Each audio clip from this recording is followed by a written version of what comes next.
Hello there, Be More, just a bunch of nerds here, and we are unboxing the Justice League DC Dice Masters starter set here. And then we'll move on to another unboxing of a full case. So, standard box. Rule book's got a little bit of color on it. It's actually a nice, very nice rule book.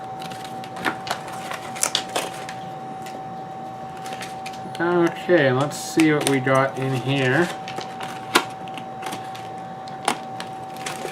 Looking for the cards, the dice quality.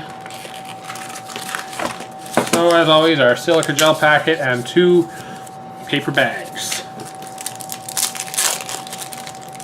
Different design on the action colors here. But very nice. Something different, double-sided. Checklist is backed to cardstock as opposed to that very thin paper one that came with Dungeons & Dragons. And so now let's get to the cards. So of course we have Batman, Bruce Wayne, the Dark Knight and World's Greatest Detective, and Darkseid, God of Apocalypse. Darkseid. As Plet sits here and tells me, I don't know. He's the DC guy. And Immortal. Deathstroke, Slade Wilson. Heck, the only time I heard of Deathstroke was playing Arkham Origins. The Terminator and Villain for Hire. Green Arrow, Oliver Queen, the Battling Bowman, and the Emerald Archer. Martian Manhunter, I'm not even going to try saying what that is. Founding Member, and John Jones. Superman, Man of Steel, Last Son of Krypton, and Kal-El. And then Wonder Woman, Daughter of Zeus, Warrior Princess, and Champion of Themyscira. I think so, Themyscira. That works. What is it? And then Zatanna. Not even gonna try. Zatanna Zatara.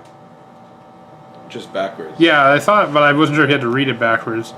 Actual Magician and Stage Magician.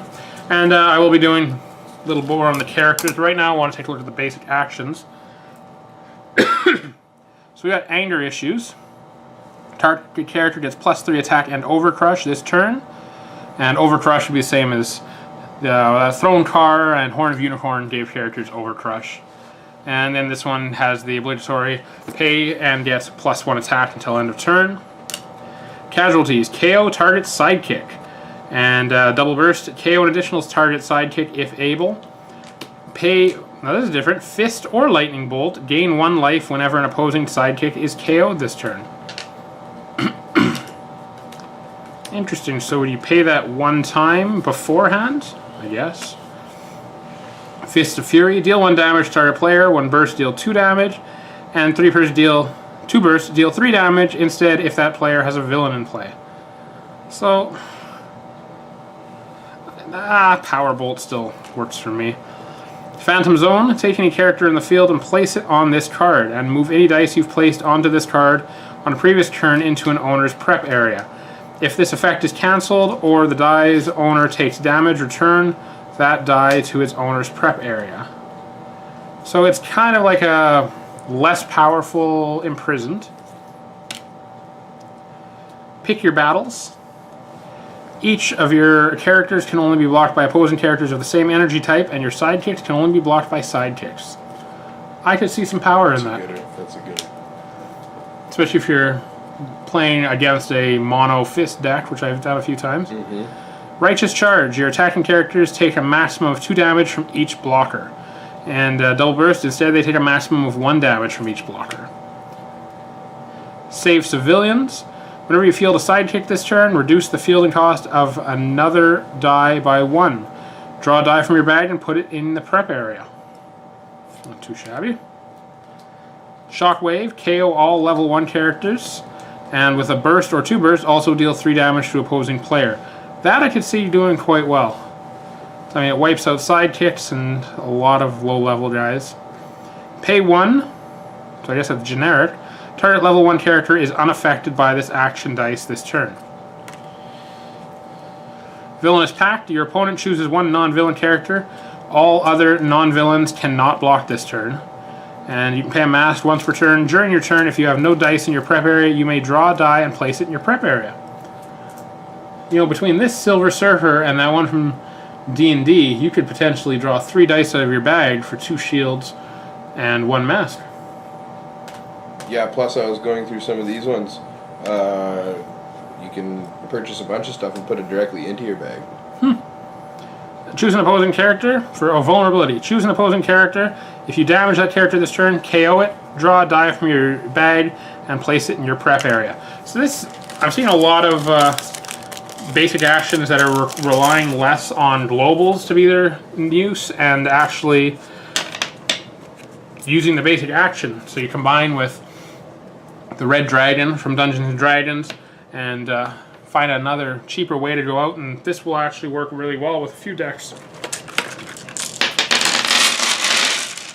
So we now have a look at the dice here. Purple looks like purple, which is nice.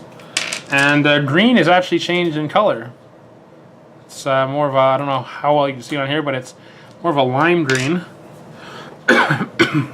Actually, even red seems a lot sharper. The other red seemed a little like brown and red really blended together. And I mean, overall, I'm liking the quality of these dice. Not seeing too many imperfections in them in comparison to other sets. I've just been handed one die here. And so there is some scuffed up paint here. Ooh, yeah, that. He's got a second eye when he's not supposed to. Well, and this one here looks like the entire side's kind of straightened Coming out. Yeah. There's, so I mean, it's not great, but Oh, it's better than a lot of the first sets we got. yeah, AVX had a lot of really rough stuff in it. So this is the starter set, and we're going to move on here, and I'm going to be taking a look at what comes in the Gravity feeds and give a rundown, see if I pull any mystery packs like I did in the last set. So thank you for watching this video. As always, like, comment, subscribe. The subscriptions and views, that's the way we know people are interested in what we have to say, and just keeps us the drive going for us to make more videos. And share this with your friends, let them see it, and hopefully we'll have some new followers from that. You can follow us on Twitter, like us on Facebook. So thank you again for watching. This is BMore here with Plet, and we are signing off. This kind of